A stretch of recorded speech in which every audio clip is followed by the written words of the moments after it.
At Thanksgiving, my sister stood up, tapped her glass, and announced like she was accepting an award. Mom and Dad are signing the house to me. Emily gets nothing. The room erupted cheers, whistles. Someone even yelled, "About time I didn't clap." I didn't blink. I just smiled the way you smile when a storm hits, but you already know the roof is theirs, not yours. I set my fork down. "Dad," I said softly, "should I tell them, or will you?" His face drained. My sister froze. And in that moment, everyone knew something was coming.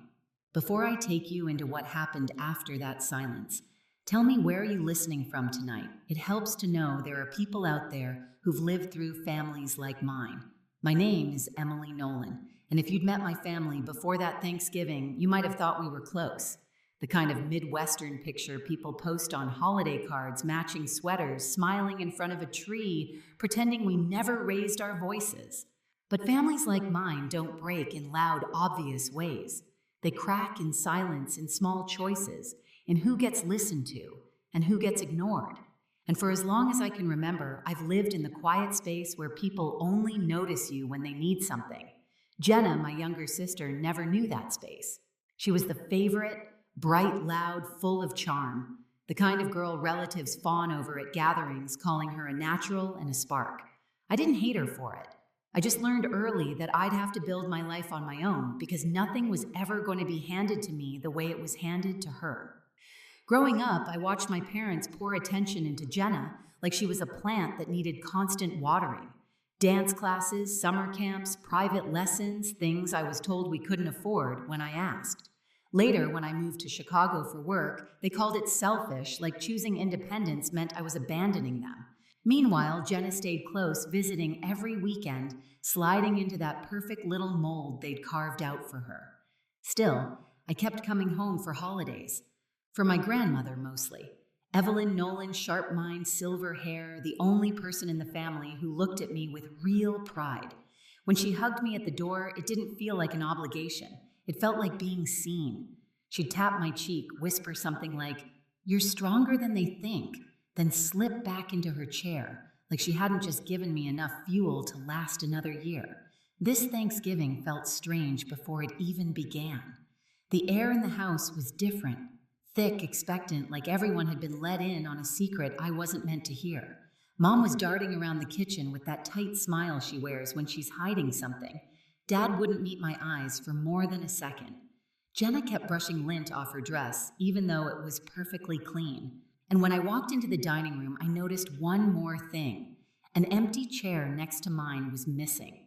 Not moved, not pushed aside, gone. I should have known then.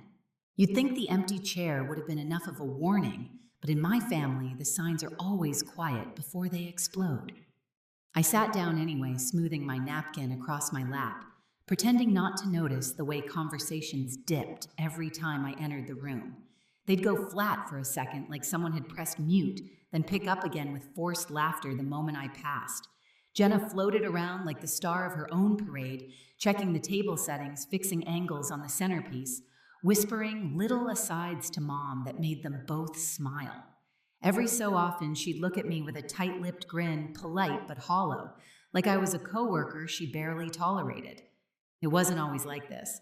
For a long time, Jenna and I were just two kids, sharing a bedroom, passing notes under the door when we were supposed to be asleep. She used to braid my hair, steal my sweaters, beg me to drive her everywhere once I got my license. But somewhere between high school and adulthood, something shifted. She slipped comfortably into the role my parents built for her golden girl perfect daughter, while I slipped quietly out of the frame. The house situation started 6 months earlier, long before the announcement at Thanksgiving. It was a humid Saturday in June when Mom called, asking me to come home for something important. No details, no warning. When I arrived, they ushered me straight to the dining table, the same table where everything would later fall apart. Dad had a folder laid out like a presentation. Mom smiled too hard, like her face hurt from stretching. "Sweetheart." Dad began, "We're refinancing the house. Just a simple signature. Better rates. You won't have to worry about anything." Even then, something in me tensed. My family never asked me for help unless they needed more than they were willing to admit. I flipped through the papers, heart thrumming as I tried to make sense of the numbers. Something felt off, too many pages, too many amounts blacked out, too many rushed explanations. Can I take these with me? I asked, keeping my voice even. My lawyer can look at them. The silence that followed told me everything. Mom's smile faltered. Dad snapped the folder shut too quickly, like he regretted putting it in front of me in the first place. It's just a formality, he insisted. Why complicate things? But I took the folder anyway. Back in Chicago, my lawyer flipped through the papers, eyebrows rising higher with each page. She didn't smile. She didn't stall. She called me the next morning. This isn't a refinance, she said. It's a transfer of liability. If you sign, you're responsible for their debt. Debt? I'd stared at the phone numb. What debt? She explained slowly, carefully, a second mortgage, months of missed payments, foreclosure letters, things I didn't even know existed. And the moment I understood, something inside me locked into place. Not anger, not yet. Something colder, something steady. 2 months later, Dad called again, this time asking for money. Not a loan, not help, money. He said it was for Mom's medical bills, but when I offered to pay the hospital directly, he crumbled. The story shifted. The truth leaked out, late payments, deadlines, desperation. And now, sitting at that Thanksgiving table, watching Jenna glow under everyone's attention, the weight of those 2 months pressed against my ribs. They weren't giving her the house. They were giving her the debt, and they expected me to sit quietly beside her while it happened. By the time November rolled around, the secret sat between my parents and me like a live wire. We did not talk about the papers I refused to sign or the call where Dad admitted the truth. Our conversations shrank into weather updates and questions about work, as if small talk could cover a crater. They did not know I had done more than refuse. I pulled the property records myself. I knew about the second mortgage, the interest eating them alive, the foreclosure clock already ticking. They were drowning and trying to drag someone else under with them. At first, I thought that someone was always meant to be me. I was the one with the stable job in Chicago, no kids, the person they saw as a safety net they were entitled to. Saying no to them was like learning a new language that tasted like guilt. Then Jenna started posting hints online, captions about big changes, photos on the front porch with our parents, jokes about being ready to be a homeowner. Every post felt like another piece snapping into place. A week before Thanksgiving, Mom called to gush about how excited Jenna was to host more often once things were settled with the house. She said it lightly, as if the house were a gentle heirloom, not a bomb they were wrapping in a bow. That was the night I stopped hoping they would fix it on their own. I went to my desk, pulled out a folder, and started filling it. Copies of payments overdue, notices the summary pages that showed exactly how deep they were. I did not plan to humiliate them. I planned to make sure no one could say they did not know what they were walking into. On Thanksgiving morning, I drove back with that folder in my bag and a knot in my stomach. Part of me still wanted to believe they would pull me aside, admit the plan had gone too far. Instead, Mom met me at the door with a tight hug that smelled like perfume and strain. "You look beautiful," she said. "Jenna is going to be so happy you're here." The way she said Jenna, not we, told me everything. Inside, the dining room was set, extra leaves and the table glasses shining, every chair filled but mine. My grandmother caught my eye from her usual spot and gave me a small nod like she knew more than she was saying. As I slid into my place, my hand brushed the edge of my bag. Paper against canvas. Proof against denial. If they were turning this dinner into a performance, I was done playing the quiet extra. When my sister rose from her seat and tapped her glass, I already knew I was about to watch the curtain lift on a performance they'd rehearsed without me. Jenna stood there, glowing, her hair curled perfectly, the necklace our grandmother gave her, catching the light like it had been chosen specifically for the moment she was about to steal. "Mom and Dad are signing the house to me," she announced, her voice bright enough to carry across every plate and every glass. "Emily gets nothing." The room erupted before the meaning had even finished sinking in. Cheers, loud claps, a few whistles, and the kind of laughter people use when they think they're supporting something good. Someone actually slapped Dad on the back. My mother dabbed the corner of her eye like she was witnessing an engagement. I didn't touch my glass. I didn't even blink. I just looked at Jenna and smiled. Not wide, not warm, The kind of smile that holds the weight of everything you aren't saying yet. Then I lowered my fork onto my plate and asked Dad, should I tell them? Or will you? The effect was instant. It was like my words cut a wire. The room dropped into silence so heavy I could hear the radiator tick. Dad's hand slipped. His fork hit the plate with a metallic clatter that echoed. Jenna's expression pinched. Tell us what? Around us, relatives leaned forward, scenting drama. My grandmother exhaled sharply, as if she'd been waiting for anyone, to stop pretending everything was fine. I reached into my bag, pulled out the folder, and placed it in front of me. I didn't open it yet. I just let it sit there, resting like a quiet threat. Before you celebrate Jenna getting the house, I said calmly, you should probably know the condition it's in. Dad tried to recover.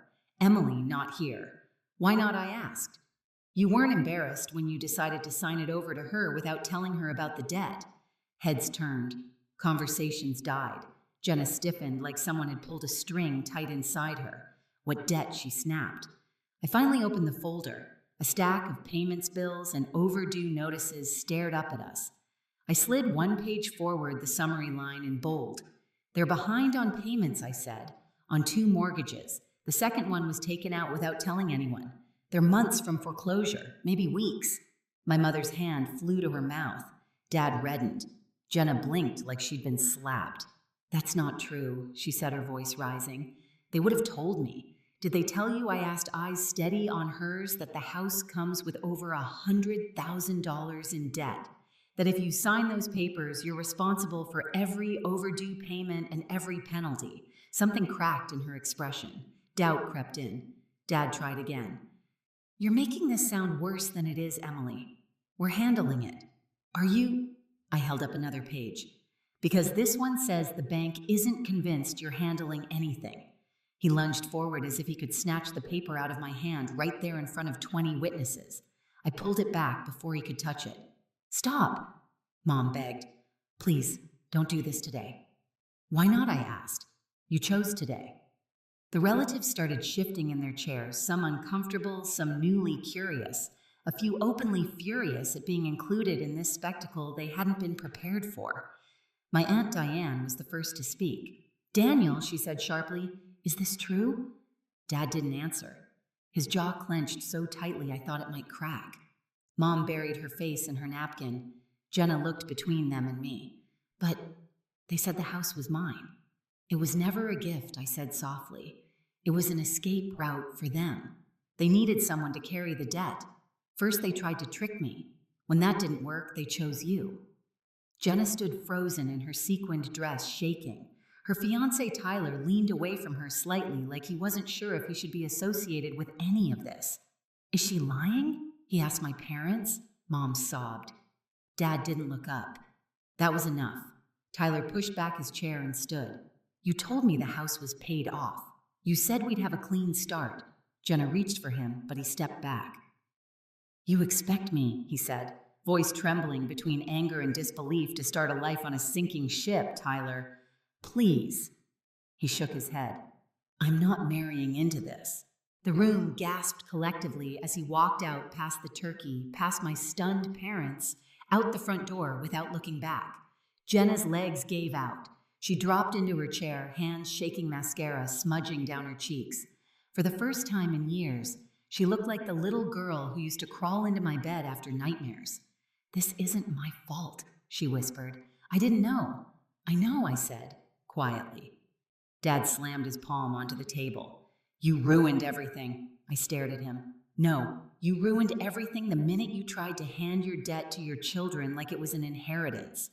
You're tearing this family apart, Mom sobbed. It was already broken, I said. I'm just refusing to keep sweeping the pieces under the rug.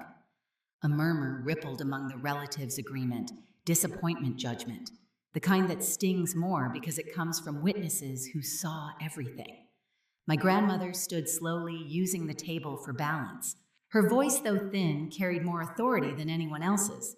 I taught you better than this, she said to my father. Your daughters are not lifeboats for you to climb into.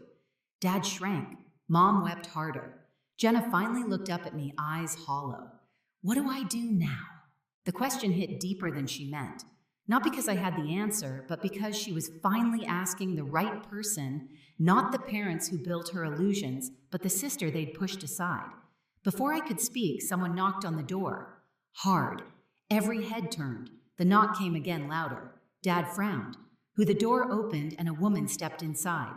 Plain suit, badge clipped to her belt, calm, unreadable expression. Mr. and Mrs. Nolan, she asked. I need to speak with you regarding your mortgage records. The room erupted again, this time in a wave of disbelief. Mom nearly collapsed. Dad went white. Jenna grabbed the edge of the table as if it were the only thing keeping her upright. I didn't move. I just sat there breathing slowly, watching the truth finally land where it belonged. Why is she here? Dad whispered, voice cracking. The investigator didn't blink. We received a report of potential financial misconduct. I have a few questions. You could have heard a pin drop. Not one person cheered now. Emily, Mom sobbed. Tell her you misunderstood, please. I didn't answer. Not yet, because the truth was only beginning to unravel. When the investigator stepped into the house, everything that had held my parents together finally snapped. She asked calm, measured questions about payments, overdue, notices, the second mortgage, and each answer they avoided made the room feel smaller. Relatives drifted away from them like they were stepping back from a fire. Jenna sat motionless, her hands shaking in her lap. She wasn't angry anymore, just emptied out like someone had drained the color from her. My grandmother stood behind her, resting a hand on her shoulder, steady and silent. When the investigator left with the documents, the house fell into a heavy quiet. Mom tried reaching for me. Dad muttered that I'd embarrassed them. Neither apology nor blame landed. I picked up my coat. Jenna whispered, "Don't go. I'll still be here," I told her. Just not for their lies anymore. In the weeks that followed, everything shifted. My parents were forced to confront what they'd built layer after layer of secrecy, excuses, and debt. The house went up for sale. They moved into a small apartment across the city, quieter than they'd ever been. No more grand announcements, no more golden child illusions. Jenna started therapy. She called me often, sometimes to cry, sometimes just to sit in silence on the phone. She told me she finally understood why I stopped letting our parents speak for me. As for me, I learned something I should have known years ago: telling the truth isn't betrayal.